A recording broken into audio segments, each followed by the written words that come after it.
ዛሬ በዳዊት ከተማ መድኃኒት ተወልዷል። በስመ አብ ወወልድ ወመንፈስ ቅዱስ አሐዱ አምላክ አሜን። በዓለም ላይ የምትኖሩ ኦርቶዶክሳውያን እግዚአብሔር ልጆች ሰላም እግዚአብሔር ይብዛላችሁ። የገብረ መስቀል ሚዲያ ነው። የካቲት 29 ቀን ዕለተ ሰንበት፣ ዕለተ መጻጉዕ፣ ዕለተ እሑድ ወርሃዊ በዓል የጌታችን የመድኃኒታችን የኢየሱስ ክርስቶስ ልደት የሉቃስ ወንጌል ምዕራፍ 2 ቁጥር 1 በዚያ ወራት ዓለም ሁሉ እንዲጻፍ ከአውግስጦስ ቄሳር ትእዛዝ ወጣች ይላል። ወፃ ትእዛዝ እምኀበ አውግስጦስ ቄሳር ከመ ይጻፍ ሁሉ ዓለም።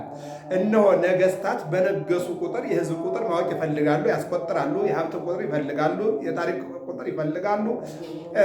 በተለያየ መልኩ ንግስናቸውን ለማስቀጠል የሰራዊት ቁጥር፣ የሀብት ቁጥር፣ የህዝብ ቁጥር፣ የሃይማኖት ቁጥር ይፈልጋሉ። አውግስጦስ ቄሳር በነገሰ ጊዜ ይላል በዚያም ወራት ዓለም ሁሉ እንዲጻፍ በአውግስጦስ ቄሳር ትእዛዝ ወጣ። ሕፃናት በሕፃናት፣ ወጣቶች በወጣቶች፣ ሽማግሌዎች በሽማግሌዎች፣ ካህናት፣ ሊቃውንት፣ የሃይማኖት መሪዎች በሃይማኖት እንዲሁም ተከታዮች እንደ ተከታያቸው እንዲጻፉ ይደረጋል። ቄርኔዎስ በሶርያ አገረ ገዥ በነበረ ጊዜ ይህ የመጀመሪያ ጽሕፈት ሆነ ይላል። ቄርኔዎስ በሶርያ አገር በነበረ ጊዜ ገዥ በነበረ ጊዜ ይህ የመጀመሪያ ጽሕፈት ሆነ ይለናል ቅዱስ ሉቃስ። ጸሐፊው ቅዱስ ሉቃስ ነው። ሉቃስ ባለመድኃኒት ሐኪም፣ ይልቁንም ደግሞ የጥበብ ሰው ነው። ከዚያ የመጣ ሐዋርያ ነው። ከአራቱ ወንጌላውያን አንዱ፣ ከሰብዓ አርድእት አንዱ ነው። እሱ የጻፈው ነው።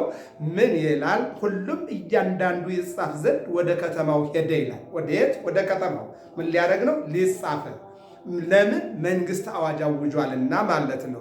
ዮሴፍም ደግሞ ከዳዊት ቤትና ወገን ስለነበረ ዮሴፍ የማቴዎስ ወንጌል ምዕራፍ 1 እንደምናየው በዘር ሐረግ ላይ የተቀመጠ የእመቤታችን ጠባቂ ተብሎ የተገለጠ ጻድቅና አረጋዊ አባት ነው። ዮሴፍ ደግሞ ከዳዊት ቤትና ወገን ስለነበረ ከገሊላ ከናዝሬት ከተማ ተነስቶ ቤተልሔም ወደምትባል ወደ ዳዊት ከተማ ወደ ይሁዳ ጸንሳ ከነበረች ከእጮኛው ከማርያም ጋር ይጻፍ ዘንድ ወጣ ይላል።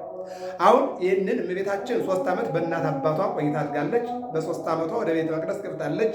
በቤተ መቅደስ 12 ዓመት ተቀምጣለች። ይህን ቅዱስ ያሬድ በአንቀጸ ብርሃን እንዲህ ይላል። ከመዝ ነበርኪ አሰርተ ወክልኤተ ዓመተ እንዘ ትትናዘዚ ማኅበ መላእክት። በቤተ መቅደስ 12 ዓመት መላእክት እያነጋገሩሽ፣ መላእክት እየዘመሩልሽ፣ መላእክት ምግብም መጠጥም እያመጡልሽ፣ መላእክት እያረጋጉሽ በቤተ መቅደስ 12 ዓመት እንዲህ ኖርሽ ይልና። እንዲህ ኖርሽ ምንድን ነው?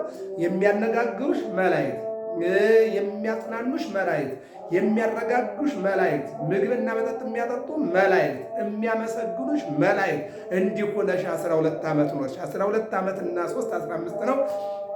በ15 ዓመቷ ጠላት ተነስቶ በሰይጣን ልቦና አድሮ እነሆ ትውጣልን ብለው እነሆ መከራን ባበዙ ጊዜ፣ ጭንቀትን ባበዙ ጊዜ አረጋዊ ዮሴፍ እነሆ በእግዚአብሔር ቸርነት እመቤታችንን በቤቱ እንዲያስቀምጥ ይቸረው ዘንድ ጥበበ እግዚአብሔር ቢሆንም እነሆ ዘካርያስ ወደ እግዚአብሔር አመለከተ። ምን ላድርግ ብሎ ቢጠይቅ በሶስት ነገር፣ አንደኛ ለዮሴፍ እንደሚወጣ፣ ሁለተኛ ርግብ በላዩ ላይ ያረፈች፣ ሶስተኛ ደግሞ እነሆ ዮሴፍ በበትሩ ላይ ምልክት ጽሕፈት ተገኘ።